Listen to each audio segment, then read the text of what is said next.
por la participación. Bueno, yo voy a hablar, como dijo Franco, de la seguridad de los pacientes al ingreso del internado y el quirófano. Vamos a repasar un poco qué dice la bibliografía y también qué hacemos nosotros. En todo acto médico es importante siempre realizarlo con nuestros principios básicos, que son los de la ética biomédica, de beneficencia, no maleficencia, autonomía y justicia para la atención de los pacientes. Y en la práctica médica, la mayoría de las veces las situaciones terminan como nosotros lo esperábamos, pero hay casos cuyo resultado no es el esperado y genera algún evento adverso. Entonces la seguridad del paciente está enfocada en proteger a esos pacientes para que no sean sometidos a tratamientos innecesarios, para que no les generemos daños que podrían haber sido prevenidos y, por supuesto, no ocasionarles la muerte. 400.000 muertes anuales hay prevenibles en los hospitales de Estados Unidos y esto se da fundamentalmente por patologías que podrían haber sido prevenidas si uno hubiese hecho un análisis sistemático previo a la atención de esos pacientes.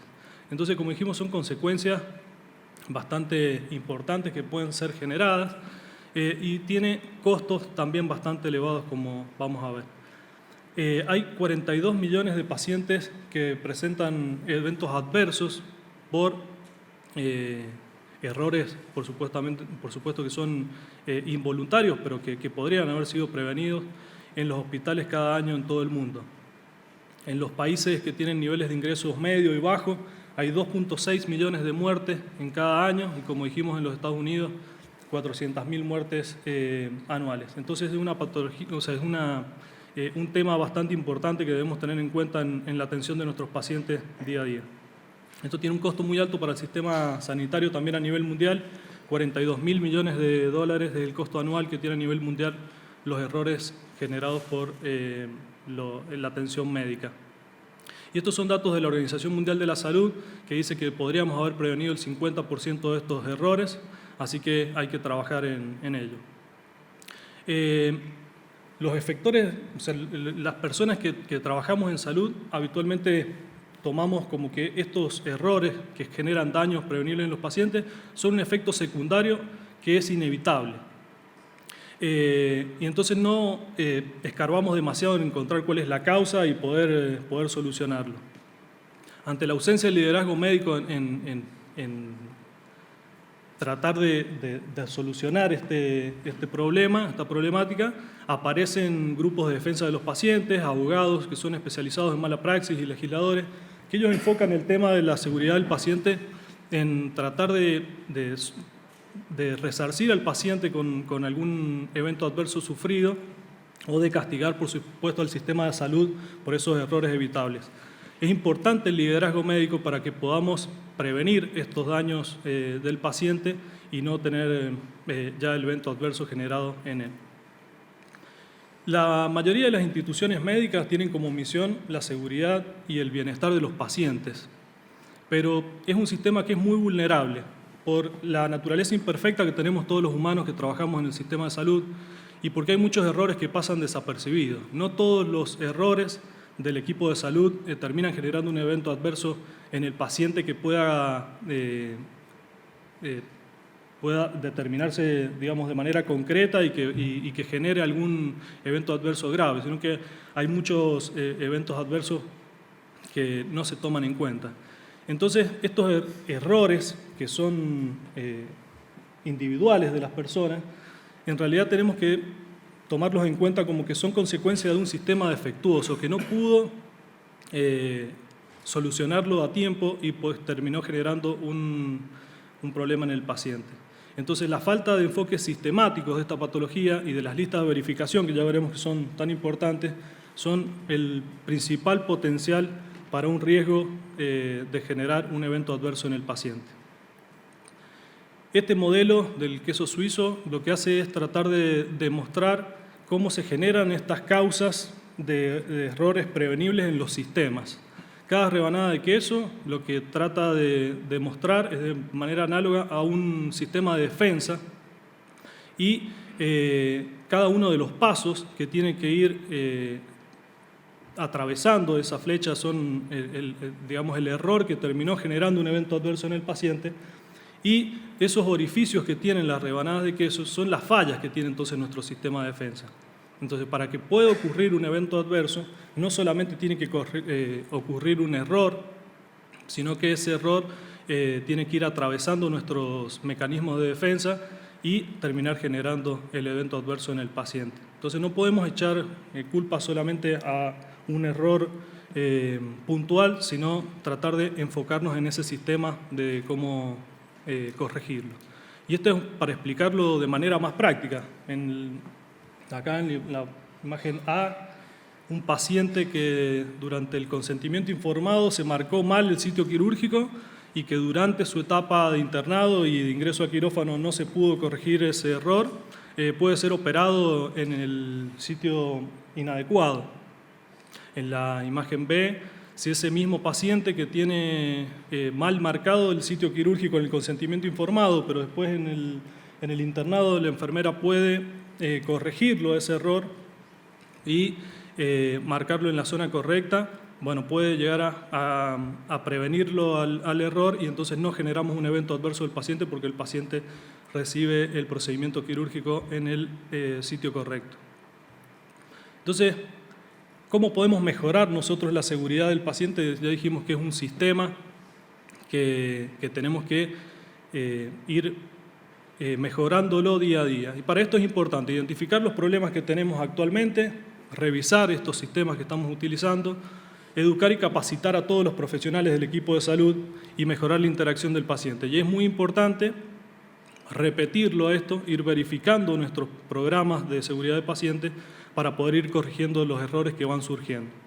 ¿Qué hacemos en la clínica Mercedario?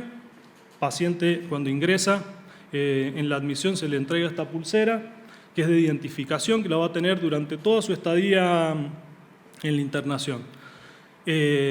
Consta el nombre y apellido y número de historia clínica. Y lo importante, como decíamos, es capacitar al equipo de salud. Esto es un ejemplo del procedimiento de la entrega de esta pulsera, que al equipo de salud no solamente se le dice que hay que entregarle la pulsera al paciente y que tiene que tenerla colocada durante toda su internación, sino que hay que llenarla de manera correcta para que sea legible para todos, y solamente se retira la pulsera cuando el paciente se retira de la institución de alta médica y la pulsera se adjunta con la historia clínica del paciente. Las listas de verificación son muy importantes para poder detectar cualquier patología que tenga el paciente o cualquier mecanismo que necesitemos nosotros para darle una correcta atención a estos pacientes. Entonces, cuando ingresa el paciente al internado, la primera lista de verificación se realiza por enfermería. En esta primera verificación se hace una anamnesis del paciente y ahí se registran datos que son muy importantes, que si el paciente tiene todos los estudios prequirúrgicos adecuados, si fue visto por el anestesiólogo antes de la cirugía, se toman datos de todas las patologías que el paciente presenta, si es hipertenso, asmático, diabético, si es alérgico a alguna medicación, si tiene la vacuna antitetánica colocada, y en el caso de que necesitemos, si está agrupado por hemoterapia, por el caso de que necesitemos alguna unidad de glóbulos rojos o algún hemodiderivado para la cirugía. Y en una segunda verificación, ya cuando el paciente está internado, como dijimos en enfermería, lo que hace es un examen físico. Ver si el paciente tiene las uñas pintadas, si posee sonda vesical, si se encuentra limpia la zona a operar, si está marcado el sitio quirúrgico, ese es el momento en que se marca, y se le realiza la vía periférica. Se constatan los signos vitales y hay que colocarle el antibiótico para la profilaxis prequirúrgica y el ácido tranexámico en algunas cirugías que son más sangrantes que lo utilizamos. Hay que colocar la dosis, qué droga se utilizó y la hora en que fue administrado. Esto es importante para que a la hora de la cirugía nosotros respetemos y tengamos una concentración adecuada de ese antibiótico en sangre a la hora de hacer la incisión quirúrgica. Antes de que ingrese el quirófano el paciente hay una lista de verificación de quirófano que está realizada por anestesia, como vemos ahí, que lo que evalúan ellos es que la máquina de anestesia esté en condiciones, que toda la medicación que necesiten esté a su alcance, que es en el caso de que, como dijimos, el paciente necesite alguna transfusión de unidad de glóbulos rojos o hemoderivados, que los tengan ahí en quirófano y que esté funcionando todo correctamente, inclusive el desfibrilador que tiene que estar cargado y enchufado. Entonces todo eso queda registrado antes de que el paciente ingrese. Y el instrumentador quirúrgico y circulante tiene que evaluar que el quirófano esté en condiciones y todo lo que se va a utilizar también esté en condiciones. Los implantes de ortopedia, el instrumental que utilizamos en la cirugía, el electrobisturí, la mesa de operaciones, los descartables y los materiales necesarios para la cirugía. Cuando ingresa el paciente al quirófano, la instrumentadora quirúrgica lo que evalúa es la identidad del paciente, el sitio quirúrgico, el procedimiento a realizar y si tiene el consentimiento informado. Como vemos, la información que se registra en esta lista de verificación a veces es redundante, y eso es a propósito para tratar de evitar que algún error que se cometió en alguna de las listas de verificación o en alguna de las examinaciones del paciente pasen desapercibidos. Si se recibe la historia clínica y los estudios prequirúrgicos, que eso ya había sido controlado también por enfermería, pero en quirófano nuevamente tenemos que controlarlo, y cuál es el estado del paciente, si tiene alguna alergia, si tiene vía aérea dificultosa, y en el caso de que necesitemos unidades de sangre, si las tenemos disponibles, si el paciente en esa cirugía tiene un riesgo de hemorragia aumentado. Luego hay que evaluar también si se administró el antibiótico y la droga que se utilizó. Antes de comenzar la cirugía, siempre está recomendado hacer una pausa. Y en esta pausa lo que tenemos que verificar entre todo el equipo quirúrgico, cirujano, los ayudantes, el anestesiólogo, técnico de anestesia, instrumentador quirúrgica y circulante, es confirmar que todos los miembros del equipo se hayan presentado con nombre y función. Hay que confirmar la identidad del paciente, el sitio quirúrgico y procedimiento a realizar. La esterilidad de todos los materiales que vamos a utilizar, eso tiene unos marcadores que van dentro de las cajas de instrumental, tenemos que ver que estén correctamente señalizados de que los materiales están estériles. Si vamos a realizar un recuento de gasas, en algunas cirugías esto lo necesitamos, y si se van a tomar muestras para mandar a cultivo bacteriológico o anatomía patológica. Todo esto tenemos que verificarlo antes de empezar con la cirugía. Luego de la cirugía y antes de que el paciente salga de quirófano, también entre todo el equipo que participó de la cirugía, tenemos que verificar si el paciente se transfundió, si se realizó ese recuento de gasas que habíamos dicho previo a la cirugía que íbamos a realizar, si las muestras que vamos a mandar a anatomía patológica del laboratorio están bien marcadas y si el estado del paciente es el adecuado para pasar al internado, si está limpio, si tiene drenaje, sonda vesical, si la herida está cubierta correctamente, y se entrega la historia clínica completa al enfermero que lo recibe para pasarlo al internado. Todas las listas de verificación tienen que estar firmadas por los responsables. En este caso va la firma del instrumentador, del anestesiólogo y del médico cirujano. Y en la lista de verificación de enfermería, que nos había quedado incompleta, yo en realidad he hecho un desglose para poder verlo de manera más práctica, pero en esta lista de verificación de enfermería, que también por supuesto tiene la firma de enfermero y del cirujano, se hace la tercera verificación, que es del control postquirúrgico. Y también lo que evalúan es el estado en que pasa el paciente de quirófano al internado, si la vía periférica está clampeada, si la herida está cubierta correctamente, si recibió alguna hemotransfusión, si el paciente va a necesitar oxígeno en el postquirúrgico inmediato, y monitorear los signos vitales son algunos de los ítems más importantes.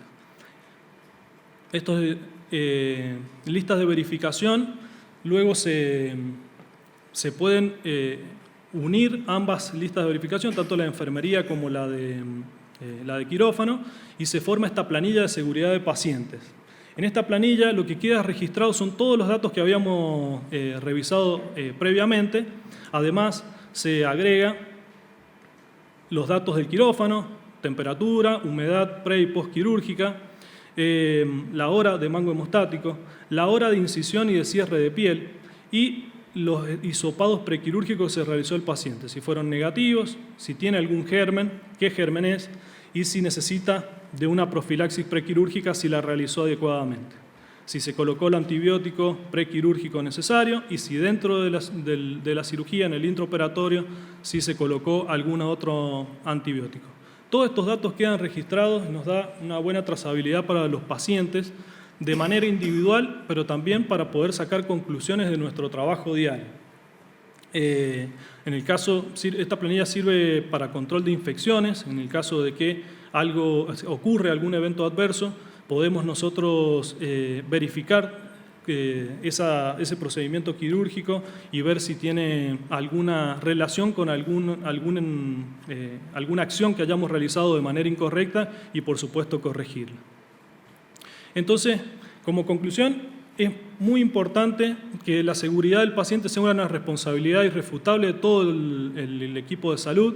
Tenemos que trabajar de manera interdisciplinaria, no es algo que solamente depende del médico que va a operar al paciente, sino que depende de todo el equipo que está en la institución médica. Y para esto tenemos que hacerlo con un sistema que tenga un programa de seguridad. Errores de las personas de manera individual sabemos que pueden llegar a ocurrir, pero tenemos que tratar de tener un sistema de seguridad del paciente que nos permita poder corregir esos errores antes de generar un evento adverso en el paciente.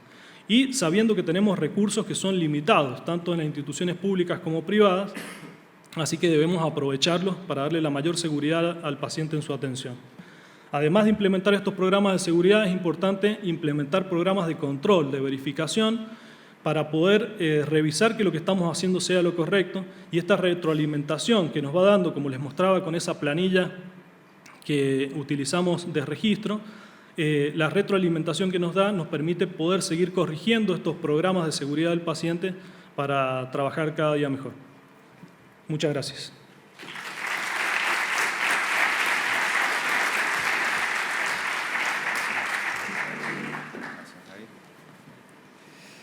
Bueno, vamos a dar paso a la última charla del módulo